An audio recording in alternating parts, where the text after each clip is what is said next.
Hi everyone, I'm Henry. I'm a PhD student just wrapping up my PhD in data science approaches for spaceomics at the University of Nottingham in the UK.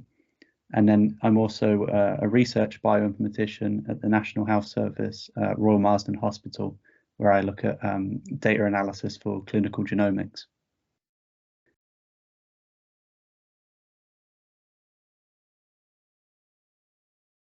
So I've been part of the Open Science AWGs for just over 4 years, so throughout my PhD. So I'd done a degree in computer science and artificial intelligence. And then I was interested in doing some research with biological and medical data. And then I heard about this guy at my university, Nate Shevchuk, who was sending worms into space to kind of study muscle loss related to muscle loss in astronauts. And I thought, well, that sounds kind of interesting. So I decided to pursue that, and then I was able to do a PhD with the UKRI funded Horizon Centre for Doctoral Training.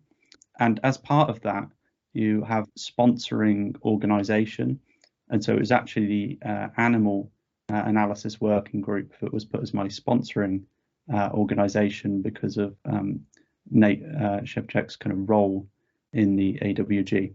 And so I was really interested in joining the discussions for the AWG to kind of learn more about this new field of space biology and to also try and build up some kind of collaborations and a network within the field.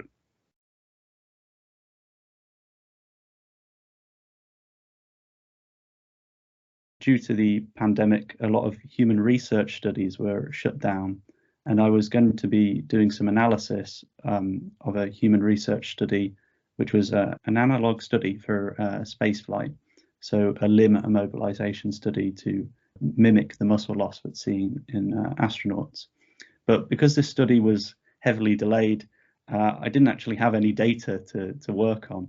Fortunately, through joining a AWG call, it was mentioned that there were some data sets that no one had analyzed yet. And these were actually skin data sets from mice that had been flown to space.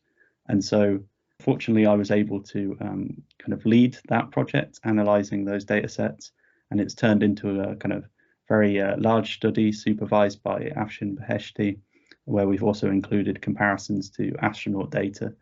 So in this sense, like when the data set that I was supposed to be working on was no longer an option, going to the open science data sets on NASA GeneLab allowed me to kind of continue to develop my skills as a researcher.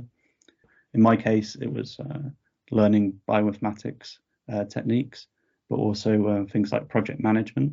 And also, I think you develop some kind of unique skills and kind of out-of-box thinking approach.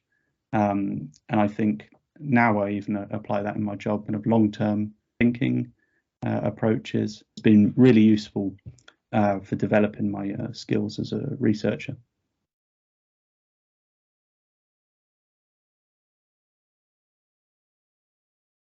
One of the main kind of benefits, which is pretty amazing actually, is that you can kind of join the field of space biology, or even if you're in the field already, and you can join these, they're usually monthly calls for the AWGs, and you can join and you can learn from and discuss with and ask questions to the kind of leading experts in the field, and it doesn't cost anything. And I'm not really sure how many fields you would have the opportunity to do something like that.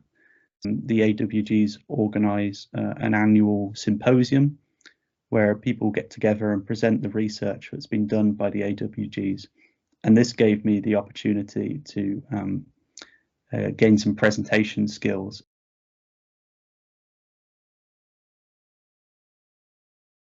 One of the highlights is just how friendly and supportive everyone in the groups is.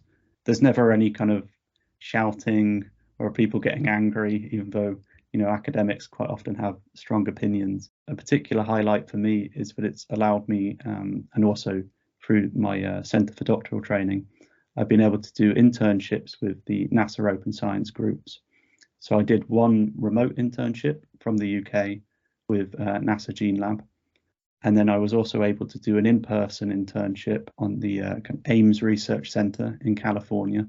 And that was really amazing for getting to meet people in person, kind of see all the facilities and the sequences, work on an exciting project.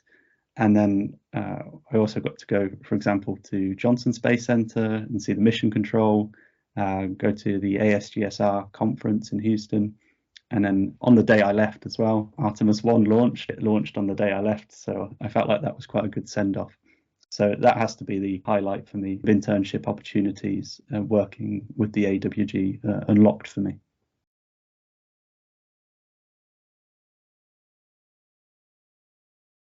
So actually, I do get quite a few people email me or message me on LinkedIn. Tell them that the best way to do that is to go to the OSDR website and search for the link to be able to join the AWGs.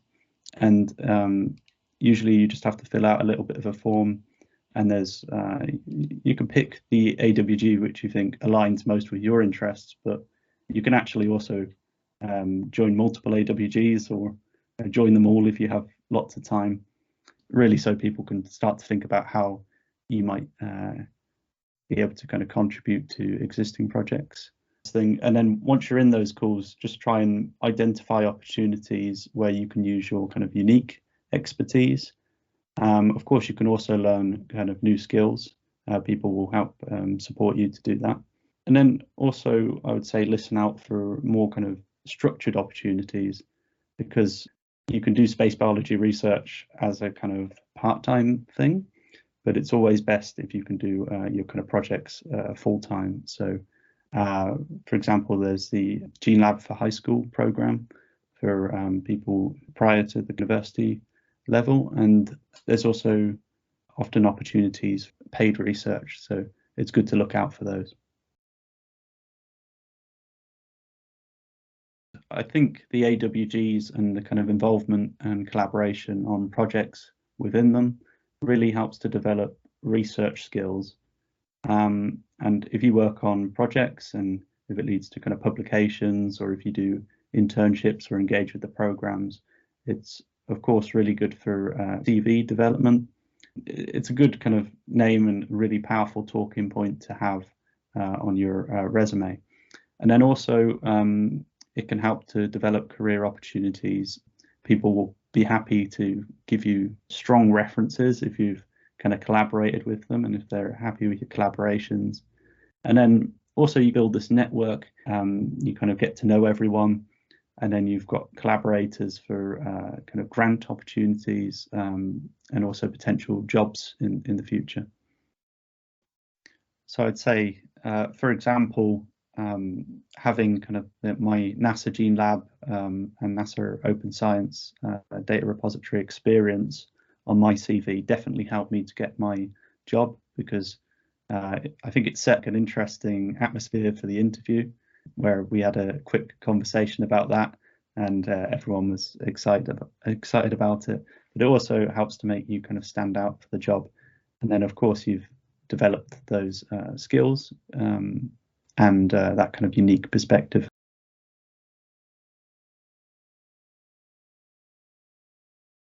In terms of last minute thoughts, really, I'd just like to thank everyone who supported me, and there really are too many names to mention. So it'd be all the kind of AWG members, the staff working at the NASA Open Science Data Repository, and then of course my kind of funding in the UK.